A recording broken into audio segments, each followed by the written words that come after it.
اچھا مصدق ملک صاحب، علی ظفر صاحب جو ہیں وہ کہہ رہے ہیں کہ یہ جو آج بل سینٹ نے پاس کیا ہے، جو پریزیڈنٹ کو بھجوا دیا گیا ہے، اور بل جو ہے وہ دراصل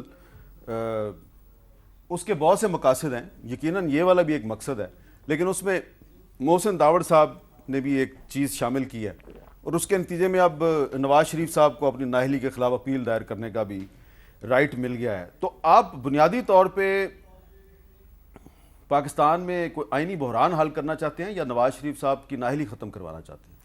بڑا اچھا آپ کا سوال ہے، لیکن علی بھائی میں بڑے اچھے دوست ہیں، بڑے پرانے دوست ہیں، بڑے اچھے دوست ہیں، لیکن انہوں نے بڑی اچھی ایک بات کی۔ انہوں نے کہا کہ 3 ممبر بینچ کا فیصلہ جو ہے وہ 4 ممبر بینچ اس کو نظر انداز کر دے سکتا ہے۔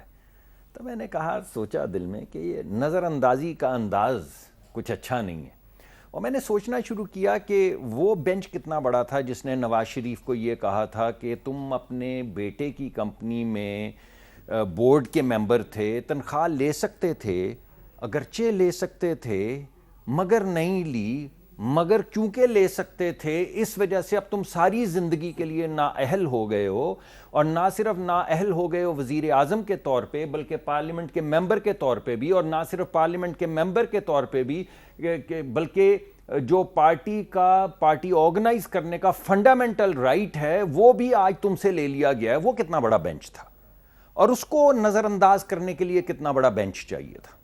پھر میں نے سوچا کہ ہاں یہ تو بات چھوٹی ہے، ایک اور بھی تو بینچ تھا جس نے وہ جج ارشد صاحب کی ویڈیو کے متعلق کہا تھا کہ ارشد اگر خود ہی یہاں پر آ کے کہے کہ میری مرضی سے یہ ویڈیو ریکارڈ کی گئی ہے تبھی یہ صرف ایڈمٹ ہو سکتا ہے، تو اس سے بڑا بینچ بھی تو ایک ہونا چاہیے تھا۔ وہ کون سا کس سائز کا بینچ تھا؟ پھر مجھے یاد آیا یہ تو کچھ بھی نہیں ہے، یہ تو بھٹو صاحب کو بھی ٹانگ دیا گیا تھا، وہ بھی ایک بینچ تھا، تو اس سے اوپر بھی کوئی بینچ ہوگا۔ پھر مجھے یاد ہے وہ تو مولوی تمیز الدین کا بھی ایک کیس تھا، وہ جسٹس منیر صاحب والا کتنا بڑا بینچ تھا، اس کا بڑا بھی بینچ۔ پھر میں نے کہا یار یہ میں کیا آئینی تکرار میں پڑ گیا ہوں، مولوی تمیز الدین اور ذوالفقار علی بھٹو اور ایڈمیشن آف ویڈیوز۔ مجھے تو یہ سوچنی چاہیے چھوٹی چھوٹی چیزیں، مثلا ریکو ڈک، آپ تھوڑی سی خود کلامی کا شکار ہو رہے ہیں۔ کچھ آپ نے کوشچن دی تو میں رک گیا۔ آپ دیکھیں، آپ میری رفتار رکنے کی دیکھیں، چلنے کی تو جو تھی وہ تھی، ٹھیک ہے، لیکن میں رک گیا ہوں اب۔ حالانکہ میرے گمان میں کچھ ہیں باتیں، لیکن اب آپ نے روک دیا تو بہت مہربانی، میں رک جاتا ہوں۔ بہت شکریہ۔ تو ہارون رشید صاحب آپ سمجھ گئے ہیں کہ مصدق ملک صاحب جو ہیں وہ کیا کہنا چاہ رہے ہیں۔ تو آپ یہ سمجھتے ہیں کہ اگر فل کورٹ بن جائے تو سارے مسئلے حل ہو سکتے ہیں؟ ڈیفینیٹلی دیکھیں نا، ہم نے عدلیہ کو آزاد کرایا بڑی موومنٹ میں، اور اس میں وکلاء نے بڑی قربانیاں دی تھی، اور عدلیہ سے یہی ایکسپیکٹ کیا جاتا تھا کہ عدلیہ اب اس ملک میں آزاد رہے گی اور اپنی جوڈیشری کو مثالی بنائے گی، لیکن وہ آج تک دیکھنے میں نہیں آیا۔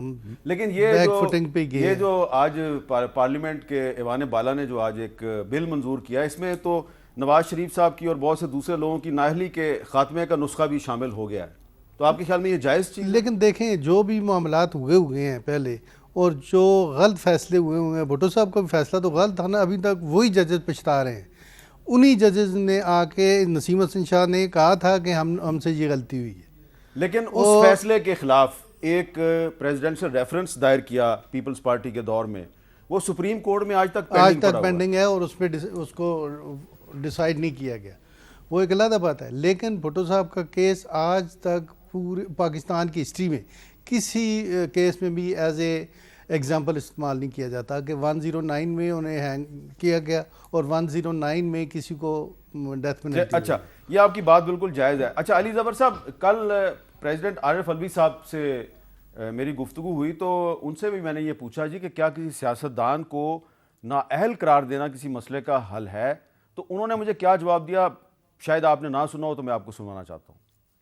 سیاستدان کی نااہلی پاکستان کے مسائل کا حل ہے؟ نہیں، کبھی بھی نہیں تھا۔ تو نواز شریف کی نااہلی بھی مسئلے کا حل نہیں تھا؟ میرے خیال سے اس نے کمپلیکیٹ کیا، یہ ہائنڈ سائٹ میں کہہ رہا ہوں۔ میں یہ سمجھتا ہوں آج بھی کہ کسی پارٹی کو بین کرنا، نیپ جو تھی نیشنل عوامی پارٹی وہ بنی NDP، شہرباز خان مزاری صاحب نے لیڈ کیا، نیشنل ڈیموکریٹ پارٹی نام بدل کر بھی آ گئی، ان اسٹیج ان ایگزسٹنس۔ اچھا، اب میرا آپ سے سوال یہ ہے کہ عارف الوی صاحب بھی یہ کہہ رہے ہیں جی کہ نواز شریف صاحب کو نااہل قرار دینا بھی غلط تھا، اور اس سے پہلے جب بھٹو صاحب کے دور میں نیب کو بین کیا گیا تھرو سپریم کورٹ، وہ بھی غلط تھا. تو آپ یہ سمجھتے ہیں کہ اب اگر آج پارلیمنٹ نے ایک بل کے ذریعے اس ایشو کو بھی حل کرنے کی کوشش کی ہے اور جو نااہل قرار دیے گئے ان کو اپیل کا رائٹ دے دیا، تو یہ مناسب ہے؟ جی دیکھیں، سب سے پہلے تو جو چیز پاسڈ اینڈ کلوزڈ ہو جائے اس کو آپ قانون سازی کے ذریعے دوبارہ سے اوپن نہیں کر سکتے. یہ قانون ہے، آپ اس کو درست اچھا قانون سمجھیں یا برا قانون سمجھیں، قانون یہی ہے. اور اگر آپ کسی کو اس طرح اجازت دیں گے کہ پرانے کیسز کھول دیں اور وہ دوبارہ سے اپیلیٹ فورم پہ چلا جائے، تو وہ چونکہ غیر آئینی قانون ہوگا تو اس کو کوئی بھی چیلنج کر کے کالعدم قرار دلوا سکتا ہے. دوسری بات یہ ہے کہ جب آپ ایک شخص کی کوشش کریں تو آپ اس کے ساتھ نظام کے بارے میں بھی سوچیں کہ کیا وہ تو نہیں ڈوب جائے گا. کیونکہ اگر آپ ایک شخص کو بچانے کے لیے آپ کہتے ہیں کہ جتنے کل 184 کے کیسز ہیں وہ دوبارہ سے ان کی سماعت ہوگی اور اپیلیٹ فورم ان کو سنے گا، تو لاکھوں کیس جو 184(3) کے تحت فیصلے ہو چکے ہوئے ہیں وہ پھر سب پہ لاگو ہوگا قانون. وہ سارے کے سارے کیسز پھر دوبارہ کھل سکیں گے. تو آپ کا جوڈیشل سسٹم تو پھر ختم ہو جائے گا. آپ کو تو پھر ایک الگ کورٹ بنانا پڑے گا جو صرف یہی کام کرتا رہے، کیونکہ عام لوگوں کے جو آلریڈی ڈیلیڈ کیسز ہیں وہ سنے نہیں جائیں گے. تو یہ ذرا سوچنے سمجھنے کی باتیں ہیں کہ آپ ایک کام کرنے جا رہے ہیں، ایک شخص کو فائدہ، ٹھیک ہے آپ کا خیال ہے کہ اس کو فائدہ پہنچنا چاہیے، پارلیمنٹ کا اگر خیال ہے پہنچنا چاہیے تو پارلیمنٹ قانون پاس کر دے. وہ قانون شاید جیسا میں نے کہا کہ انویلڈ ہی ہوگا، انکانسٹیٹیوشنل ہوگا، لیکن اس کو آپ سائٹ پہ بھی کر دیں. تب بھی آپ کو یہ تو سوچنا ہے نا کہ اس کا نقصان جوڈیشل سسٹم پہ تو نہیں ہے. ایک منٹ یہاں پہ ذرا میں تھوڑی کلیئرٹی چاہتا ہوں. سپریم کورٹ کا بالکل ہی کام رک جائے گا. میں کلیئرٹی چاہتا ہوں کہ آپ کی رائے میں یہ جو بل پاس کیا گیا ہے اور نواز شریف سمیت بہت سے لوگوں کو جن کو نااہل قرار دیا گیا ان کو ون ٹائم اپیل کا رائٹ دیا گیا، تو آپ کے خیال میں یہ امپلیمنٹ نہیں ہو سکتا؟ جی میری نظر میں یہ قانون پاسڈ اینڈ کلوز ٹرانزیکشن کو آپ اس طرح نہیں کھول سکتے قانون سازی کے ذریعے. اس کے لیے بھی شاید آپ کو اس سے بھی بڑی قانون سازی کرنی پڑے کہ آپ آئین میں ہی تبدیلی کریں، کانسٹیٹیوشنل امینڈمنٹ کریں، آئین میں ترمیم چاہیے اور ان آرڈرز کو سیٹ اسائڈ کریں، کانسٹیٹیوشنل امینڈمنٹ کریں. اچھا اگر آپ نے کرنا بھی ہے، اور وہ بھی پھر آپ کا جس طرح میں نے کہا کہ جوڈیشل سسٹم سارا خراب ہو جائے گا. آپ کو یاد ہے کہ جب مارشل لاء کے زمانے کے کیسز تھے ان کے اوپر بھی ایک طرح سے آئینی ترمیم کرنی پڑی تھی. آرٹیکل 270, 270A, 270B, C سارے آئے تھے. تو یہ اتنا آسان کام نہیں ہے کہ آپ ایک قانون پاس کر دیں 2 دن میں اور آپ کے جناب یہ سارے جو پرانے کیسز تھے، عدالتی فیصلے جو تھے جن کی اپیل ختم ہو گئی ہوئی ہے، ٹائم ختم ہو گیا ہے، ان کا ریویو بھی ختم ہو گیا ہے، تو ان کو ہم ری اوپن کر دیں. یہ پتہ نہیں کون سی قانون سازی ہو رہی ہے. ہماری بنانا ریپبلک تو نہیں ہے، یہاں تو بڑے پرنسپلز ہیں قانون کے جو ہمیں جن کا خیال رکھنا پڑتا ہے جب بھی ہم قانون سازی کی طرف جائیں. یہ جو بات آپ کہہ رہے ہیں، اسی لیے میں ریکویسٹ کر یہ جو بات آپ کہہ رہے ہیں، کیا آپ کے خیال میں یہ اعظم نذیر تارڑ صاحب کو یہ چیز اس کی سمجھ نہیں ہے کوئی بھی؟